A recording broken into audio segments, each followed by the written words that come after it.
14장을 가지고 복음으로 받는 구원이라는 제목으로 함께 은혜를 나누고자 합니다. 오늘 우리가 살펴볼 말씀은 마태복음 14장입니다. 이 마태복음 14장은 크게 네 단락으로 이루어져 있습니다. 세례 요한의 죽음과 오병이어의 사건이 기록이 되어 있고요. 또 예수님께서 물 위를 걸으시는 사건과 여러 병자들을 고치시는 장면이 기록되어 있습니다.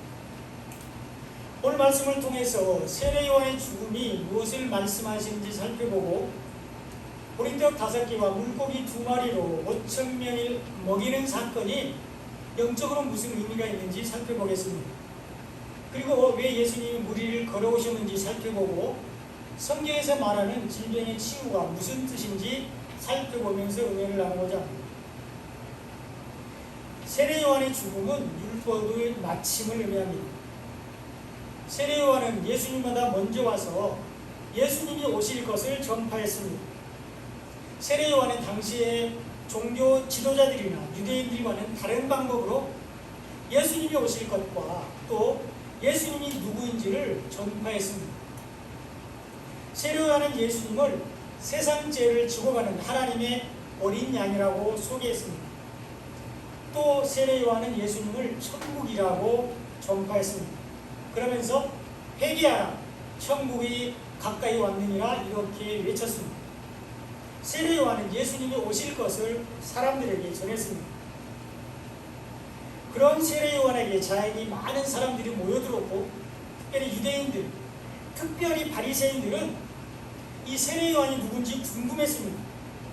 그래서 제사장들과 레위인들을 요한에게 보내서 내가 누구냐 이렇게 질문했습니다. 그때 세례 요한은 나는 주의 길을 곧게 하라고 광야에서 외치는 자의 소리라고 대답을 했습니다. 그러면서 자기 뒤에 오시는 예수님과 예수님의 구원의 능력을 증거했습니다. 세례 요한은 율법으로 율법에 앉은 자들을 책망했습니다. 누가복음 3장 7절에 보면 요한이 세례받으러 나오는 무리에게 이르되 독사의 자식들아 누가 너에게 일러 장차 올 진노를 피하라 하더냐 이렇게 기록되어 있습니다.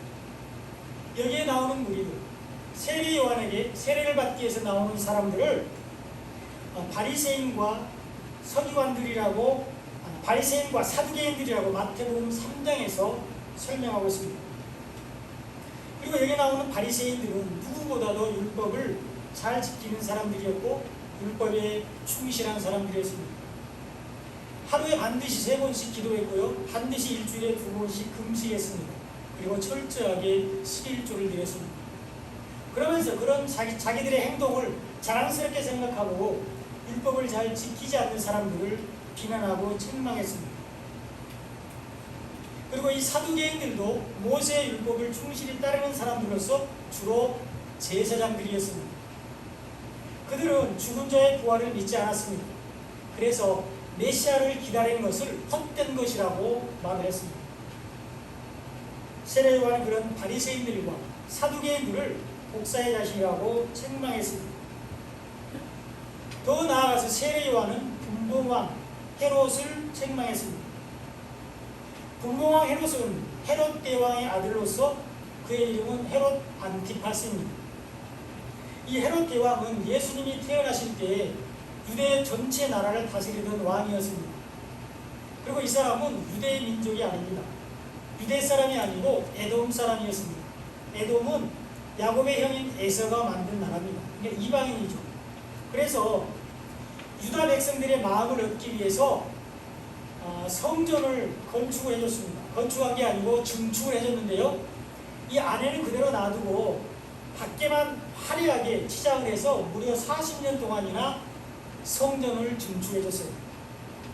그리고 이 헤롯 대왕이 누구냐 그러면 예수님이 태어나셨을 때 동방박사들이 찾아와서 유대인의 왕으로 오신 예수님과 어디서 태어났느냐 물었잖아요. 그러니까 자기가 왕인데 또 다른 왕이 났다고 그러니까 동방박사들에게 예수님이 태어난 곳을 알려주면 나도 가서 경배하겠다 이렇게 거짓말을 한 사람이고, 동방박사들이 다른 길로 돌아가자 예루살렘 주변에 2살 이하의 모든 남자아이들을 다 죽인 사람이 이 헤롯 대왕이고, 오늘 우리가 살펴보는 이 분봉왕 헤롯은 그의 아들입니다. 그래서 헤롯 대왕이 죽자 이 유다 나라를 네 사람의 아들이 나눠서 다스리게 되었는데 이 사람들을 분봉왕 이렇게 부릅니다. 그리고 오늘 우리가 살펴볼 헤롯 안티파스는 갈릴리 지역을 다스리는 왕이었습니다. 그리고 그는 자기의 이복 동생인 자기 이웃한 지역의 분봉왕 필립이 죽자 자기 본처하고 이혼하고 자기 동생 필립의 아내인 헤로디에와 결혼했습니다. 그래서 유대인들로부터 비난을 받게 되었고 특히 그때 당시에 영향력이 강했던 세례 요한이 자신을 비난하자 감옥에 가두고 죽이게 되었습니다. 세례 요한은 율법의 기준, 율법의 잣대로 분봉왕 헤롯을 비난하고 정죄하다가 죽임을 당했습니다. 이것이 하나님의 뜻입니다. 인간의 기준으로 세상의 상식으로 볼 때는 이해가 안 되고 억울해 보이지만 이것이 하나님의 뜻이라는 것입니다. 율법과 복음이 함께할 수 없다는 것을 보여주는 사건이며 세례 요한과 예수님이 동시대에 같이 함께 사역을 할 수 없다는 것을 보여주고 있습니다. 세례 요한의 입장에서는 정의로운 일을 했습니다. 반드시 해야 될 일을 했지만 그것이 자신의 목숨을 앗아가게 했습니다. 세례 요한은 그렇게 죽도록 되어 있었습니다. 세례 요한은 율법의 마지막 선지자이고 예수님은 복음의 시작이기 때문입니다. 그러므로 세례 요한을 통해서 세례 요한의 소개를 받고 예수님의 사역이 시작이 되었을 때에 안타깝지만 세례 요한의 사역은 맞춰져야만 했습니다. 율법과 복음이 동시에 갈 수 없다는 것을 말씀하고 있습니다. 율법과 복음을 동시에 섬길 수 없다는 것을 말씀하고 있습니다. 율법을 통해서 죄를 깨달은 사람들이 복음으로 나아가게 되고 그런 사람들이 구원을 받습니다. 우리가 율법을 다 지킬 수 없음을 고백하고 십자가에서 율법을 완성하신 예수님께 나가는 사람들이 구원을 받습니다. 그래서 예수님은 세례 요한의 죽음을 슬퍼하지 않았습니다. 오늘 보면 12절에 보면 요한의 제자들이 와서 시체를 가져다가 장사하고 가서 예수께 아뢰니라 이렇게 기록되어 있습니다. 스스로 잃은 세례 요한의 제자들이 목이 잘린 요한의 시체를 가져다가 장사하고 비통한 심정으로 예수님께 나아가서 자기 스승의 죽음을 아뢰습니다. 그러나 예수님은 이런 세례 요한의 죽음에 대해서 아무 말씀도 하지 않으셨습니다. 세례 요한의 사역이 맞춰져야 하고 율법이 맞춰져야 하기 때문입니다. 세례 요한의 죽음은 율법의 마침을 의미합니다. 그리고 예수님은 율법을 복음으로 바꿔주셨습니다. 이것이 오병이어 사건입니다. 세례 요한의 사망 소식을 들은 예수님은 배를 타고 떠나서 빈 들에 앉으셨습니다. 그러자 언제나처럼 많은 사람들이 여러 곳으로부터 와서 예수님께 나와왔습니다. 예수님은 그들에게 복음을 가르치셨고 많은 질병을 고쳐주셨습니다. 그리고 저녁이 되었을 때 예수님의 제자들은 예수님께 나와서 사람들을 마을로 보내서 스스로 먹을 것을 사 먹게 하는 것이 좋겠다고 말씀을 드렸습니다. 그러자 예수님은 너희가 먹을 것을 주라 이렇게 말씀하셨습니다. 오늘 보면 16절에 보면 예수께서 이르시되 갈 것 없다 너희가 먹을 것을 주라 이렇게 기록되어 있습니다. 예수님은 제자들에게 빈들에 모인 사람들에게 양식을 나눠주라고 말씀하고 있습니다. 예수님이 정말로 이 제자들에게 빈들에 모인 사람들에게 나눠줄 양식을 가지고 있지 않다는 것을 몰랐을까요? 또 여기 모인 무리들을 먹이기 위해서 얼마나 많은 양식이 필요한지를 예수님이 정말 모르셨을까요?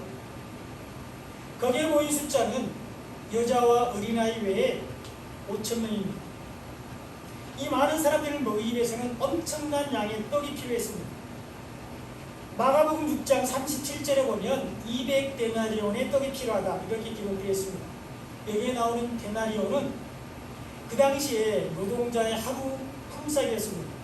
그러니까 지금으로 따져보면 하루 일당을 적게 잡아서 10만 원만 잡아도 2천만 원이라는 돈이 필요합니다. 그런데 예수님은 제자들에게 양식을 나눠주라고 말씀하고 있습니다. 제자들이 말하는 양식과 예수님이 말씀하시는 양식이 서로 다르다는 것을 말씀합니다. 제자들이 모인 사람들에게 육신의 양식을 나눠줄 것을 강청했습니다. 제자들이 모인 사람들에게 썩을 양식을 먹게 하자고 예수님께 말씀드렸습니다. 이것이 율법입니다.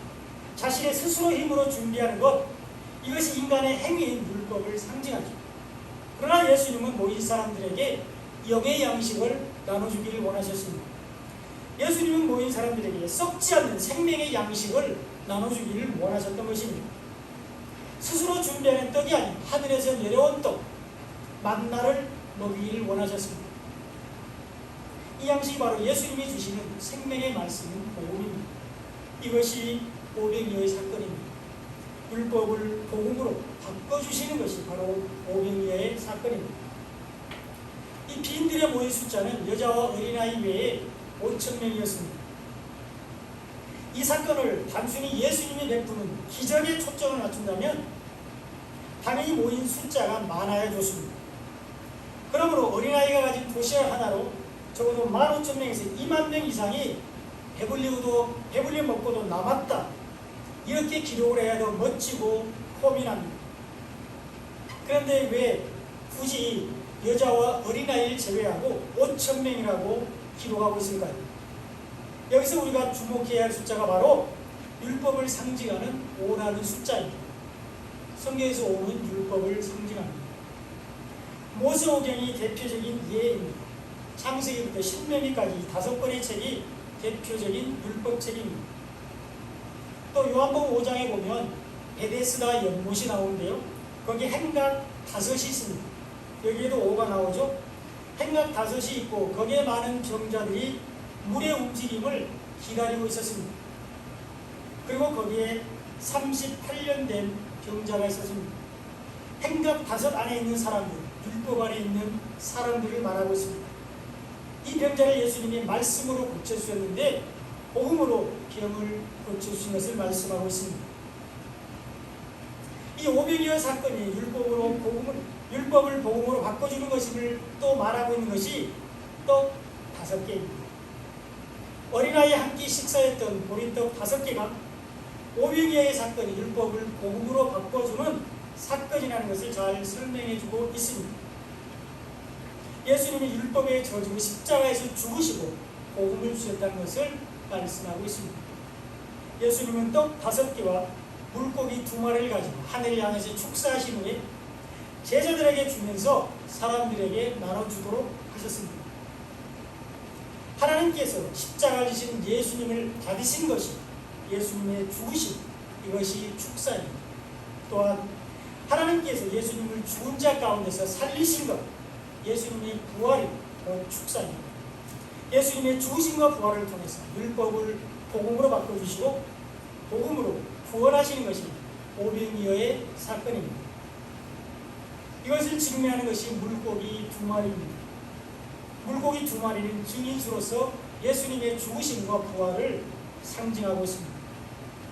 누가복음 24장 41절로 43절에 보면 그들이 너무 기쁨으로 아직도 믿지 못하고 놀랍게 여길 때에 이르시되 여기 무슨 먹을 것이 있느냐 하시니 이에 구운 생선 한 토막을 드리니 받으사 그 앞에서 잡수시더라, 이렇게 기록되었습니다. 예수님이 죽으신 후에 낙심해서 물고기를 잡는 제자들에게 예수님이 나타나셨습니다. 그리고 예수님이 제자들에게서 구운 생선을 받으셔서 드셨습니다. 내가 너희들을 위해서 십자가에서 불심판을 받고 죽었단다, 이렇게 말씀하고 있습니다. 반대로 요한복음 21장 9절에서는 육지에 올라보니 숯불이 있는데 그 위에 생선이 놓였고 떡도 있더라, 이렇게 기록되어 있습니다. 예수님이 생선을 구워서 조반으로 아침 식사로 제자들에게 주셨습니다. 율법의 저주로 죽으신 예수, 우리 위해서 사망의 불심판을 받으신 예수님이 제자들에게 숯불에 구운 생선을 먹이시고 있습니다. 너희들을 구원하기 위한 나의 죽음을 마음에 간직하고 믿으라고 말씀하고 있습니다. 예수님은 우리의 죄를 용서하시기 위해서, 우리를 구원하시기 위해서 죽으셨습니다. 이것이 어린아이가 예수님께 드린 물고기 2마리 중 1마리입니다. 또한 예수님은 사망 권세를 이기고 부활하셨습니다. 마태복음 17장 24절로 27절에 보면 가버나움에 이르니 반세계를 받는 자들이 베드로에게 나와 이르되 너희 선생은 반세계를 내지 아니하느냐 이렇게 기록되어 있는데요. 여기서 말하는 반세계를 바로 성전세입니다. 그리고 출애굽기 30장에 보면 이것을 생명의 속전이다 이렇게 표현하고 있습니다. 그리고 이것은 하나님이 20세 이상의 모든 남자들이 내야만 된다고 명령하신 것입니다. 그래서 베드로가 이렇게 대답합니다. 이르되 내신다 하고 집에 들어가시니 예수께서 먼저 이르시되 시몬아 내 생각은 어떠하냐 세상 임금들이 누구에게 관세와 국세를 받느냐 자기 아들에게나 타인에게나 베드로가 이르되 타인에게니이다. 예수께서 이르시되 그렇다면 아들은 세를 면하리라. 예수님이나 베드로는 하나님의 아들들이기 때문에 세를 면한다 그 말입니다. 그러나 우리가 그들이 실족하지 않게 하기 위하여 내가 바다에 가서 낚시를 던져 먼저 오르는 고기, 바다에서 먼저 오르는 고기를 말하죠. 입을 열면 돈 1세겔을 얻을 것이니 가져다가 나와 너를 위하여 주라 하시니라 이렇게 기록되어 있습니다. 여기에 나오는 바다는 음부, 지옥을 상징합니다. 성경에서 바다는 음부, 지옥을 상징합니다. 그래서 바다에서 먼저 오르는 고기가 바로 음부의 권세, 사망 권세를 깨뜨리고 부활하시는 예수님을 상징하고 있습니다. 이 물고기가 어린아이가 예수님께 드린 물고기 2마리 중 1마리로 예수님의 부활을 상징하고 있습니다. 예수님은 세례 요한이 죽자 빈들로 가셔서 오병이어의 기적을 베푸셨는데 이제 율법의 시대가 끝나고 복음의 시대가 왔다는 것을 보여주고 있습니다. 이제 율법이 아닌 복음으로 구원을 받는다는 것을 말씀하시기 위해서 율법을 상징하는 오라는 숫자 5,000명, 보리떡 5개 이러한 것들을 반복해서 사용하시고 그것이 틀림없다는 것을 증명하시기 위해서 증인수인 물고기 2마리 이를 사용하고 계십니다. 예수님의 죽으심과 부활을 통한 구원을 전파하고 있습니다. 이것이 오병이어의 사건입니다. 율법을 복음으로 바꿔주는 것이 오병이어입니다. 이 복음을 가지고 있으면 음부에 빠지지 않습니다. 이것이 예수님이 물 위를 걸으신 사건입니다. 오늘 본문 26절에서 27절에 보면 제자들이 그가 바다 위로 걸어오심을 보고 놀라 유령이라 하며 무서워하여 소리 지르거늘 예수께서 즉시 이르시되 안심하라 나니 두려워하지 말라 이렇게 기록되어 있습니다. 오병이어 사건 이후에 예수님은 제자들을 따로 바다 건너편으로 보내셨습니다. 그런데 광풍이 불어서 배가 뒤집힐 지경이 되었고 밤새도록 제자들은 고난을 당했습니다. 그때 밤 사경에 여기서 말하는 밤 사경은 새벽 3시에서 6시 사이를 말합니다. 동트기 직전에 가장 어두울 때를 말하는데요. 흑암을 상징하고 있습니다. 이 밤 사경에 예수님이 바다 위를 걸어서 제자들에게 가셨습니다. 그러자 제자들은 더 놀라고 무서웠습니다. 지금 태풍이 불고 풍랑이 일어서 배가 뒤집힐 지경이 됐는데 유령이 자기들의 배를 향해서 걸어오고 있습니다. 그래서 무서워서 유령이라고 소리 질렀습니다. 그때 예수님께서 안심하라 내니 두려워하지 말라 이렇게 말씀하셨습니다. 유령도 무섭게 부는 바람도 심하게 일렁이는 파도도 두려워하지 말라고 말씀하고 있습니다. 복음을 가지고 있으면 음부에 빠지지 않는다는 것을 말씀하고 있습니다. 생명의 말씀은 복음을 받아들이고 믿으면 심판받지 않는다는 것을 말씀합니다. 마지막까지 복음을 잃지 않고 간직하고 있으면 구원을 받는다고 말씀하신 것입니다.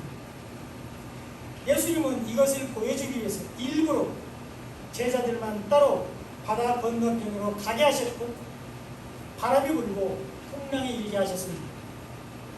그리고 동트기 직전에 가장 어두운 밤 사경에 바다 위를 걸어서 제자들에게 가셨습니다.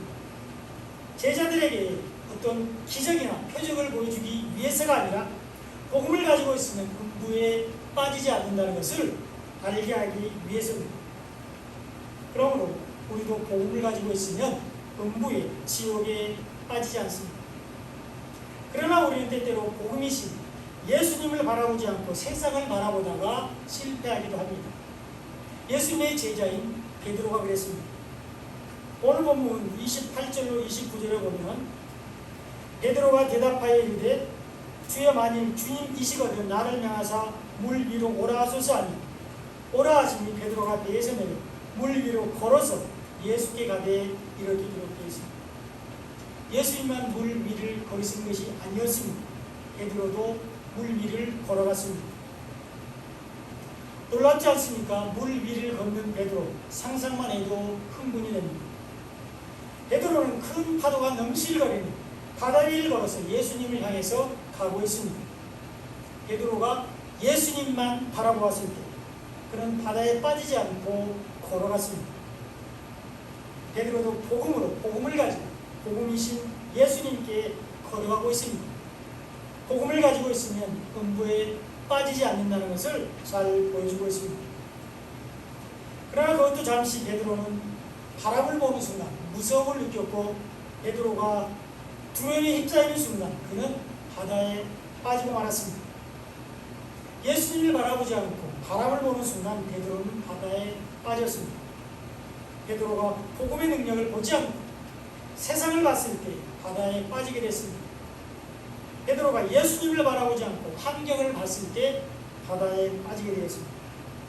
예수님은 베드로의 믿음 없음을 책망하셨습니다. 오늘 본문 31절로 32절에 보면 예수께서 즉시 손을 내밀어 그를 붙잡으시며 이르시되 믿음이 작은 자여 왜 의심하였느냐 하시고 배에 함께 오르니 바람이 그치는지라 이렇게 기록되어 있습니다. 예수님은 바람을 보고 바다에 빠져가는 베드로에게 손을 내밀어서 구해 주었습니다. 그리고는 믿음이 작다고 책망하셨습니다. 조금 전 빈들에서 먹은 생명의 떡이 어디 있냐고 책망하고 있습니다. 왜 나를 보지 않고 세상을 바라보았느냐, 바람을 보느냐고, 왜 무서워하느냐고 책망하고 있습니다. 왜 복음의 능력을 믿지 않느냐고 책망하시는 것입니다. 예수님이 빈들에서 먹이신 오병이어의 떡, 생명의 떡, 복음을 가지고 있는 것이 믿음입니다. 그리고 물 위를 걸으시고 예수님만 바라보는 것이 믿음입니다. 예수님이 주신 복음을 받아들이고 그 말씀 안에서 사는 것이 바로 믿음입니다. 말씀 안에서 주님과 동행하는 것이 믿음입니다. 복음을 가지고 있으면 음부에 빠지지 않는다는 것을 믿는 것이 바로 믿음입니다.